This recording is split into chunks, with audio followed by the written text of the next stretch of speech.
Yang kedua, protein. Protein adalah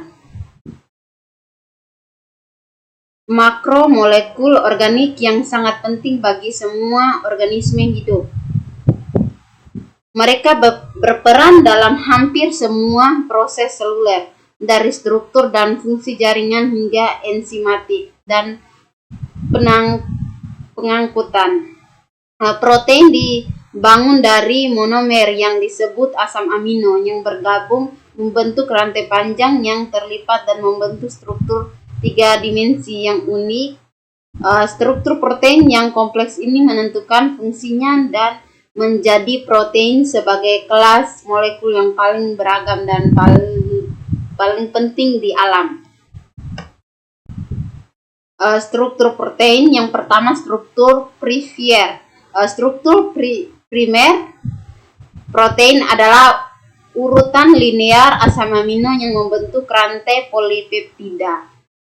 Ini adalah untuk urutan asam amino ini yang menentukan struktur dan fungsi protein akhir. Yang kedua, struktur sekunder. Struktur sekunder menunjuk pada pola 3 dimensi lokal yang muncul dalam rantai polipeptida. Dua pola umum adalah helix dan sheath yang distabilkan oleh ikatan hidrogen antara gugus korbanil dan amida, asam amino yang berbeda.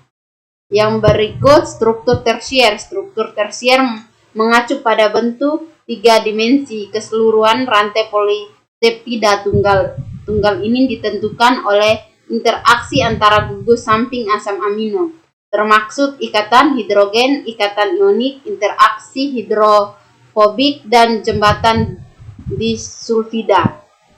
Yang berikut, struktur kuartener. Struktur kuartener mengacu pada pengaturan ruang dari beberapa rantai polipeptida atau subunit. Dalam protein multimerik, interaksi antara subunit ini sangat serupa dengan yang terlihat dalam struktur tersier, menentukan bentuk dan fungsi protein akhir.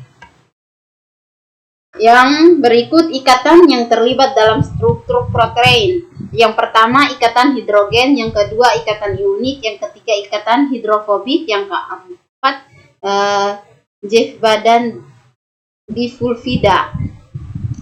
Ya, ikatan hidrogen adalah interaksi antar molekul yang terjadi antara atom hidrogen yang sangat terikat pada atom elektronegatif seperti oksigen atau nitrogen dan pasangan elektron bebas dari atom elektronegatif lainnya. Ikatan hidrogen penting untuk menjaga stabilitas struktur sekunder protein, terutama dalam helix dan sheath. Yang kedua, ikatan ionik. Ikatan ionik terjadi antara asam amino bermuatan positif dan negatif. Interaksi ini penting untuk menjaga stabilitas struktur tersier dan kuartener protein, membantu dalam pelipatan dan perakitan protein yang tepat. Yang ketiga, interaksi hidrofobik. Interaksi hidrofobik terjadi antara gugus samping asam amino nonpolar yang cenderung menghindari kontak dengan air. Mereka mendorong asam amino nonpolar ke bagian dalam protein yang menentukan bentuk dan stabilitas protein. Yang berikut, jembatan disulfida adalah ikatan kovalen yang terbentuk antara dua residu sistein. Ikatan ini sangat kuat dan menstabilkan struktur tersier dan kuartener protein, terutama pada protein yang diekspos pada lingkungan ekstraseluler. Yang berikut, fungsi molekul protein. Yang pertama, enzim. Enzim adalah protein katalik yang mempercepat reaksi kimia dalam organisme hidup. Mereka menurunkan energi aktivasi reaksi, memungkinkan reaksi terjadi lebih cepat dan efisien. Enzim memainkan peran penting dalam semua aspek metabolisme, termasuk pencernaan, replikasi DNA, dan sintesis protein. Protein struktural menyediakan dukungan struktural dan bentuk bagi sel dan jaringan.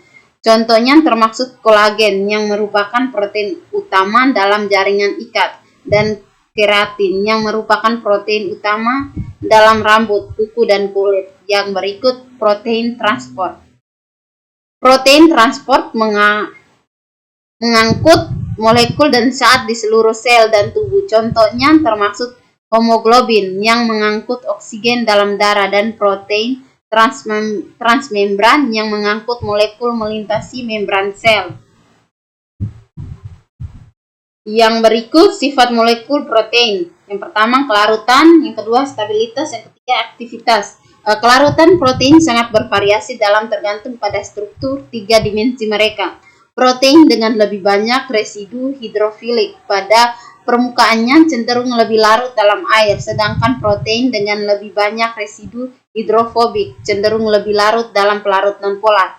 Yang kedua, stabilitas. Protein mengacu pada kemampuannya untuk mempertahankan struktur 3 dimensi dalam kondisi tertentu. Stabilitas dipengaruhi oleh banyak faktor termasuk suhu pH, konsentrasi garam, dan kehadiran agen denaturasi. Yang ketiga, aktivitas.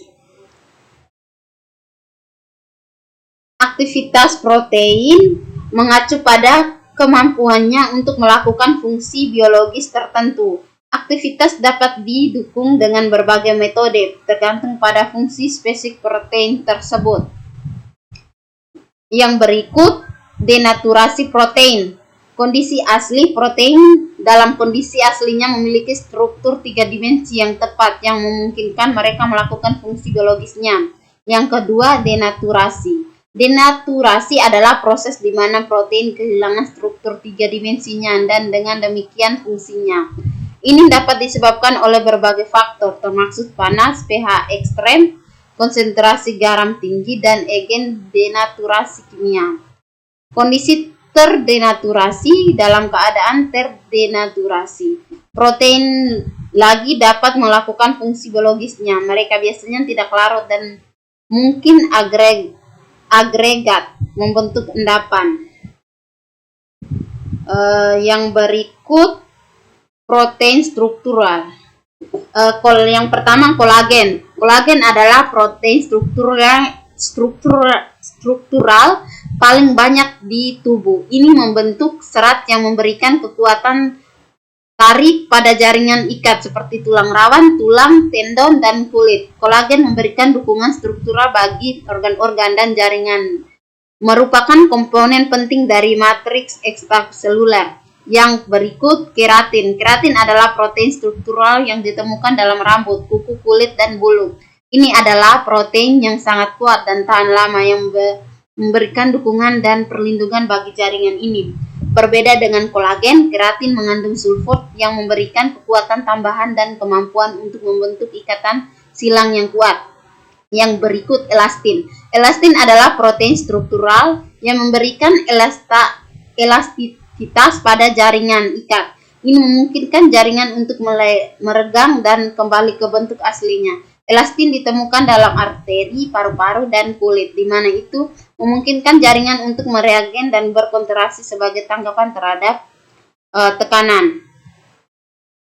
Yang berikut protein fungsional. Yang pertama enzim. Fungsi mempercepat reaksi kimia dalam tubuh seperti pencernaan, replikasi DNA, dan sintesis protein. Yang kedua antikor. Melekat pada patogen dan menghancurkan mereka, membantu sistem kekebalan tubuh melewati infeksi. Yang berikut hormon. Membawa pesan kimia antara sel-sel dan organ, mengatur fungsi tubuh seperti pertumbuhan, metabolisme, dan reproduksi.